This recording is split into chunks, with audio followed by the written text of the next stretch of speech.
And coming in number 5, the Pasetto Family possession. During the year of 1981, home in Lee, Massachusetts, was riddled by paranormal activity that surged through every room in this house. Louis and Dale Pasetto, an average hardworking American couple, along with their 2 children, endured occurrences that nearly destroyed them, literally. The devout Catholics lived peacefully in the house that had been their family home for decades. It wasn't until 2 years after moving in that the demonic signs started showing. On March 19th, Mrs. Pasetto began receiving nightly visits from a white orb that took the shape of a non-threatening young boy who spoke in a very soft voice. Doesn't sound that bad. While the apparition was gentle, the Pasettos felt that they should rid their home of such supernatural entity, and a priest eventually came in to perform a ritual. Mr. and Mrs. Pasetto believed their troubles were over after this, but unfortunately, this only caused more demonic occurrences to start. In place of the sweet ghost boy grew an unearthly creature hunched over and dressed in a black robe.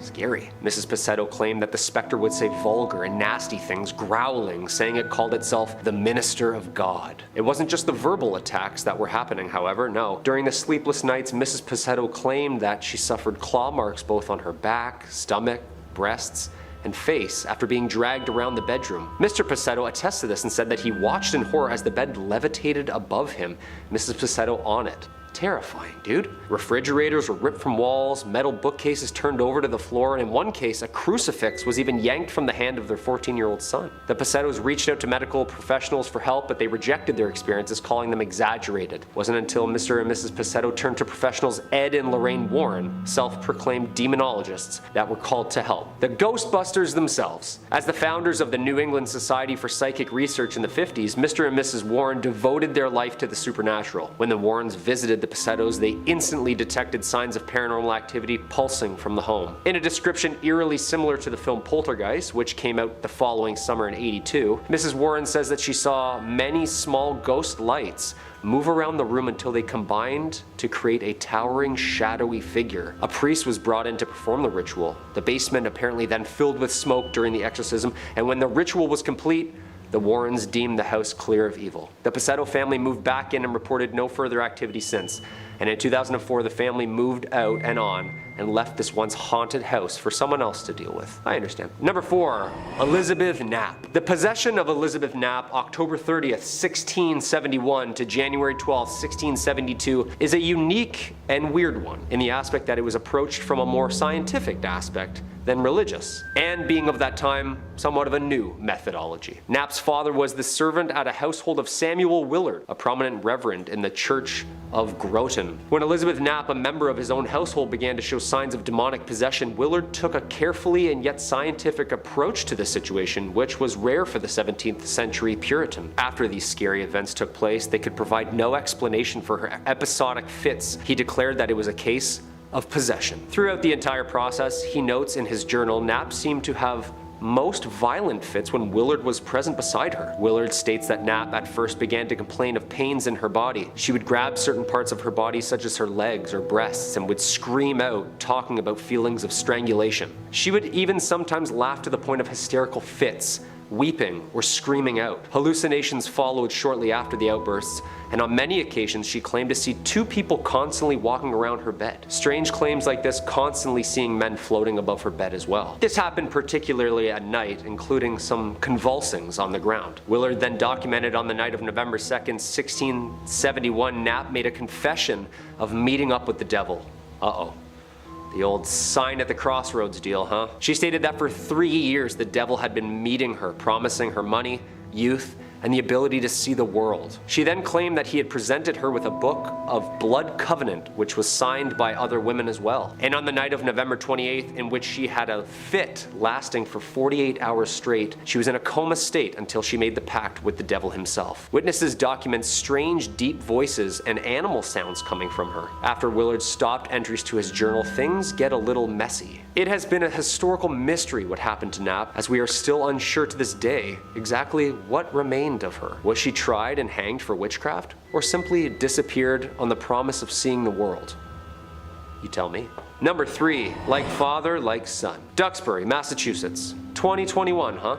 A 19-year-old man is charged in the death of his father. Apparently the boy told police that he was baptizing his father at a Massachusetts pond to exorcise out his demons. Okay, modern times call for modern solutions, I guess. And this one, a modern weird one. Jack Callahan, the 19-year-old kid, choked back tears in court as he listened to prosecutors describe the moment divers pulled the bloated body of his father, 57-year-old Scott Callahan, from a Massachusetts pond, lifeless. The young man told investigators that he and his father went to the pond around midnight after he picked up his father from a Boston bar. He says that his mother did not want the intoxicated ex-husband of the family home that night as he had been acting somewhat strange lately. After conversations from the son and father, Jack, feeling helpless and confused about his situation, tried to take matters into his own hands. He is now facing a murder charge in relation to his father's death and is still under investigation. Both the prosecution and defense say Scott Callahan had a long history of substance abuse and suffered from the aftermath of traumatic brain injuries,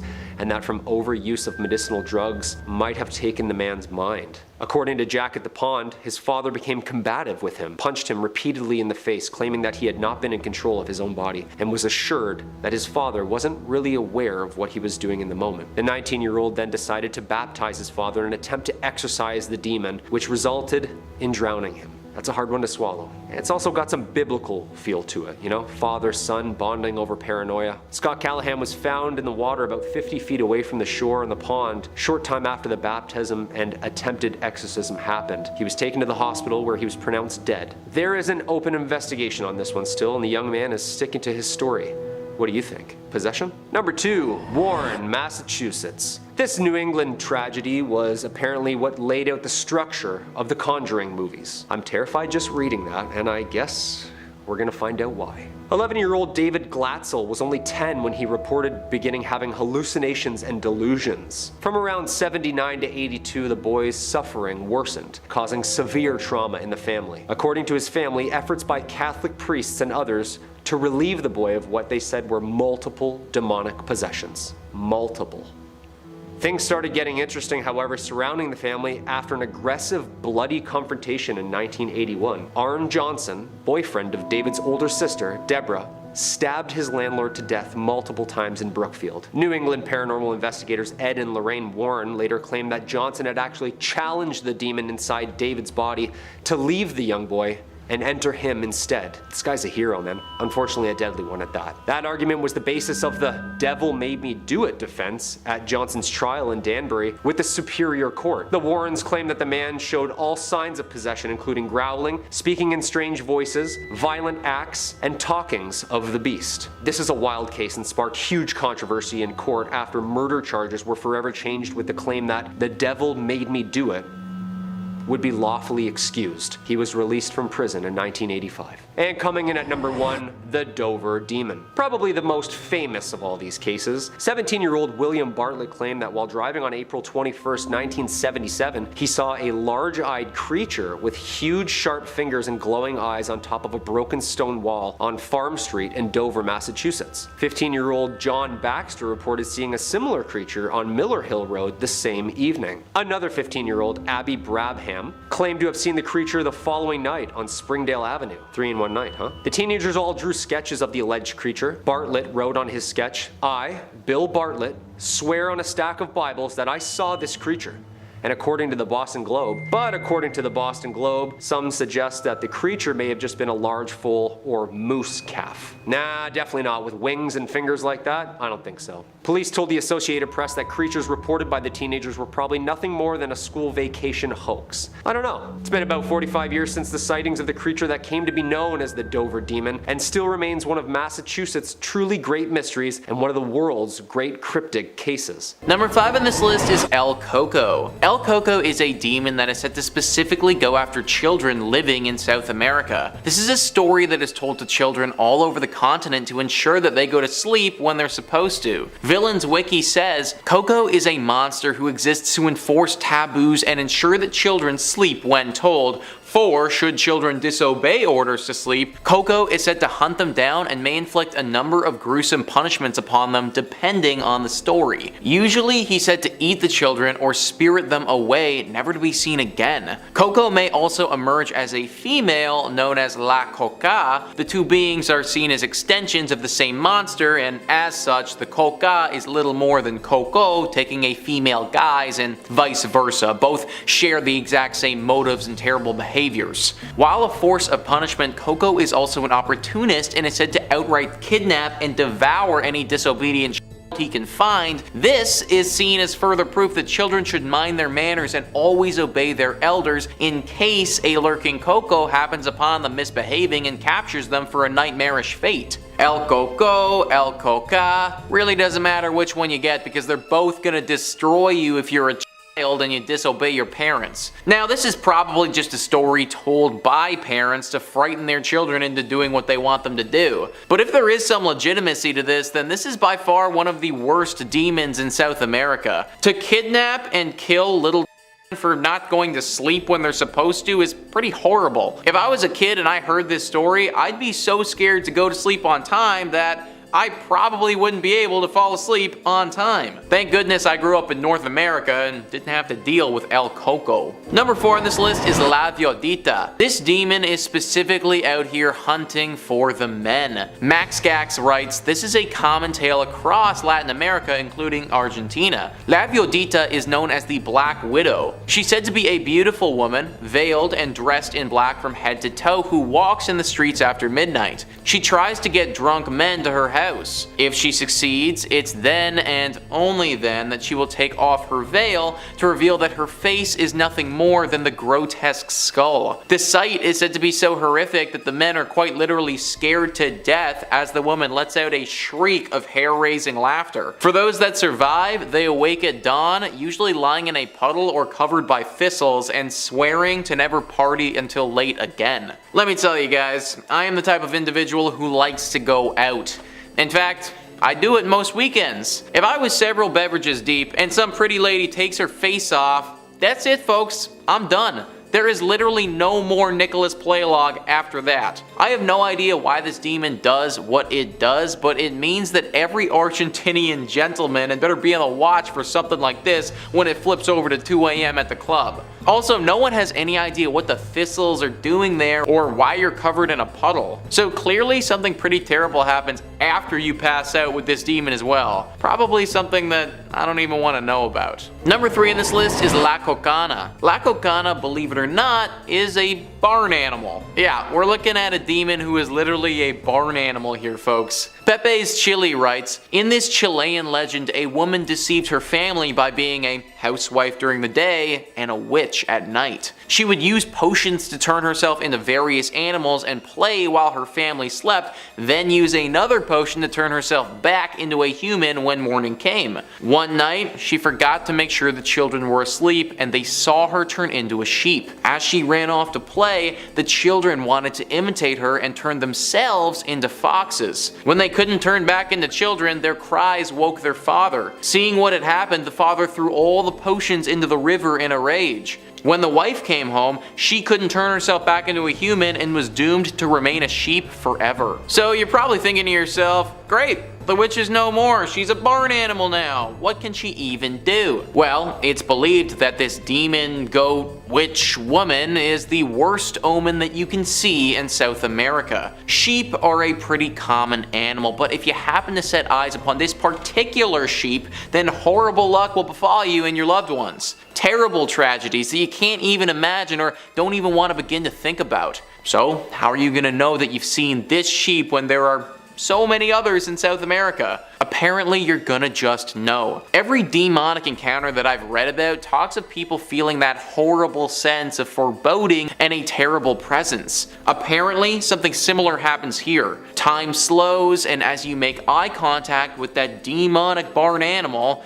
you know that something horrible is about to happen. There's really nothing you can do to avoid this one, it's just sort of luck of the draw. Hopefully LaCalchona doesn't pick you. Number 2 on this list is Besta Fera. Besta Fera is absolutely deadly, guys, and one of the most visually striking demons on this list. TV Tropes writes, Besta Fera, translated to bestial beast, the Besta Fera is a horse with a human torso, believed to either be a servant of or the devil himself, who leaves hell through cemeteries during full moon nights to brand people with his mark, which dooms them to hell. Some legends say that instead of marking people, its sight causes them to go insane, but only for a few days. It's also said that it roams forest areas in search of a blood-soaked red flower, and that when he finds it, he disappears. Blood-soaked red flower. No idea what that is, and I don't think I even really want to know either, guys. This is not the creature that you want to run into if you're chilling in South America. This may even be the devil himself for all we know. Artists' renditions of this creature are truly terrifying, and we don't actually have any photographs of the beast because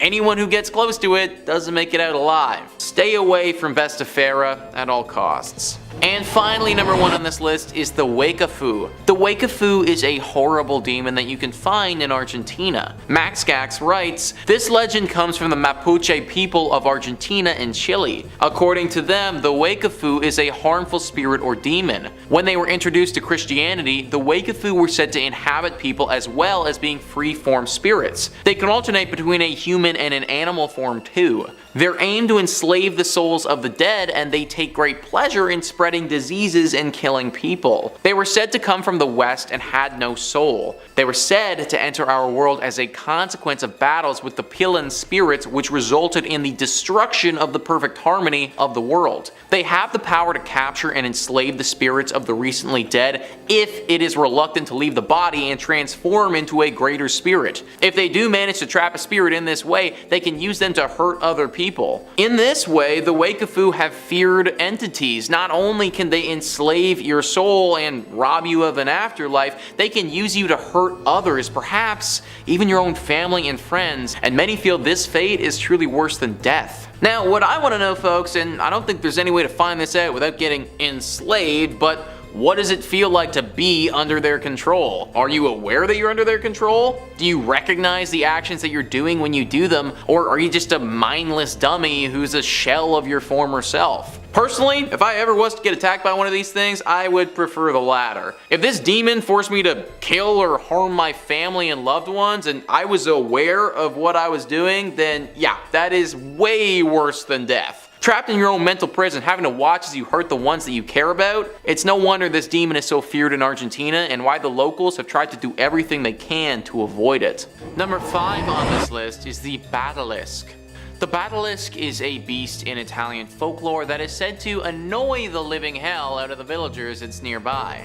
Bestiarium says, in the Val Carmonica, a valley in the central Italian Alps region, there is a local celebration which is connected to a legend about a mythical monster. This monster is the Badalisc, a creature with a huge head and large mouth, adorned with 2 tiny horns and 2 brightly glowing eyes. According to the local legend, the terrible Badalisc lived in the woods in Andrista, a small village. Actually, terrible is an overstatement. It did little harm, but it did constantly annoy the locals. As punishment, the beast was captured as the locals used a beautiful girl as bait to trap and capture the lusty beast. It was fought by a hunchbacked folk hero. So they hold a festival for the demon thing every year. There's a parade and they get a costume for it made from goat skin. The whole village participates in it and it's a whole big affair that's going on. However, there are a few select elders who don't participate. Whilst everyone is out and about having fun, drinking, and making merry, this select group of elders is inside being very careful with what they do. Apparently, this group was around when this beast first came to being. They saw it firsthand, and they don't agree with the way that people are treating it.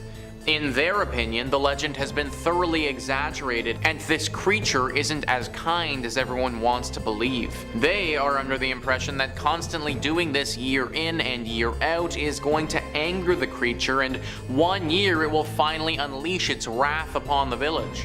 Now, no one knows if this is true or not, or if it's just a bunch of people being really paranoid. However, I would tend to believe the people who claim to have seen this thing firsthand, rather than those who are just looking for an excuse to get drunk. Number 4 on this list is Stryzga. This is a demon very similar to a vampire that can be found in parts of Italy. Wikipedia says a Stryzga is a usually female demon somewhat similar to vampires in Slavic and especially Polish folklore. People who were born with 2 hearts and 2 souls and 2 sets of teeth, the second one barely visible, were believed to be Stryzgi. Somnambulics, or people without armpit hair, could also be seen as one. Furthermore, a newborn child with already developed teeth was also believed to be one. When a person was identified as a Stryzga, they were chased away from human dwelling places. During epidemics, people were getting buried alive, and those who managed to get out of their graves, often weak, ill, and with mutilated hands, were said to be Stryzgi by others. It is said that Stryzgi usually died at a young age, but according to belief, only one of their 2 souls would pass to the afterlife. The other soul was believed to cause the deceased Stryzga to come back to life and prey upon living beings. These undead creatures were believed to fly at night in a form of an owl and attack nighttime travelers and people who had wandered off into the woods at night, sucking out their blood and eating their insides. Stryzga were also believed to be satisfied with animal blood for a short period of time. Whatever version of the Stryzga is proven to be correct, it really isn't good either way.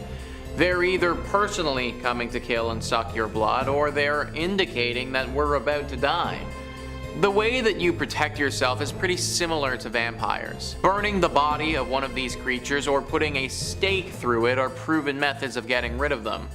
Also, for some reason, slapping it across the face with your left hand is said to help. Not sure if I want to be the one trying that method though. Number 3 on this list is dragons. Now, I know that dragons aren't technically demons, but they are pretty bloody terrifying in my opinion, and for that reason I think they deserve some love on this list. Italy has quite the history with dragons and has had some pretty big ones in the past. Dragon's Wish says, one of the most famous dragons of Italian folklore is Tyrus, a wyvern that besieged Terni in the Middle Ages. One day, a young and brave knight of the noble house of Cittadini, tired of witnessing the death of his fellow citizens and depopulation of Terni, faced the dragon and killed him. The town, from that day onwards, adopted the dragon in its coat of arms and accompanied by a Latin inscription, Tyrus e annis dederent signa terraminis, that stands under the banner of the town of Terni, honoring this legend. This is just the most famous legend of a dragon in Italy, but it doesn't mean that it's the only one. There have been other reports of dragons in Italy as well, and some of them have been very scary. At the end of the day, a dragon, in my opinion, is just as bad, if not worse, than a demon. If I had to go one-on-one versus a dragon or a demon, I might try my luck with the demon, guys, because there's no way I'm gonna be able to survive the dragon. Number 2 on this list is the Lariosauro. This creature is an evil serpent living in one of Italy's big bodies of water, and it's said to be a servant of the devil. Yoair writes, meet Lariosauro, Italy's own Loch Ness monster. According to Italian folklore, Lariosauro lives in Lake Como, which lies 30 miles to the north of Milan and is one of the deepest European lakes. In November 1946, 2 hunters claimed that they saw a huge animal resembling a reptile swimming in the lake. It had red scales and was about 12 meters in length. Upon firing their rifles, Italy's Nessie disappeared into the center of the lake with a hissing sound. The creature was named after Lariosaurus balsami, a prehistoric reptile whose fossilized remains were discovered in the lake in 1830. More sightings followed at the lake. In 1954, a creature with a round muzzle and webbed paws was spotted by a father and his son. Then, in August 1957, another monster was allegedly seen by natives. A month later, in the same year, an animal was spotted in the lake, this time whose head resembled that of a crocodile. The last sighting was in 2003 and it looked more like a giant eel. It's got tons of different forms and no one knows exactly what form it will show up as next. One thing is clear though, it's guarding whatever is at the bottom of this lake. Some people think that the devil has some type of gate there, or that he's working on creating a gate. Until the gate is fully functional and ready to bring creatures from hell to our world, the devil has employed the capabilities of this underwater beast to guard it. This is all just a theory, but no one knows for sure, so we should probably do some digging pretty soon, folks, and figure out what's going on underneath the water. And number 1 on this list is the Ferocious Beast. I wish I had a more descriptive name for you guys, but that is literally what it has been called. The Ferocious Beast. This is a demon creature that resembled a wolf and was around several hundred years ago. An enormous animal similar to a wolf, it ate pets and children and terrorized Milan during the 1790s, and the Milanese organized a hunt against it. After months, they killed the Ferocious Beast and displayed its body at the university at Pavia, but it's no longer there and has been missing for decades. Informal sources claim it was stolen, destroyed during World War II, or removed specifically by German actions during that war. So there are a lot of rumors that have circulated about what actually happened to this beast, but something that wasn't brought up there was that it still might be alive. Yes, it was killed back in the day, but now with this pelt mysteriously vanishing, people are thinking that this thing could have come back to life. Now this would have been with the help of the devil himself. The legend says that the devil realized how deadly this beast was to us humans. He saw some serious potential here and didn't want to let it go to waste. So he finally decided to come back and claim the pelt and then bring this thing back to life, but as a servant of the devil. Now its main goal is to serve as a demonic hellhound and claim as many bodies as it can before it's killed once again. Although killing it a second time is going to be a lot harder, considering now it has demonic abilities to go along with it.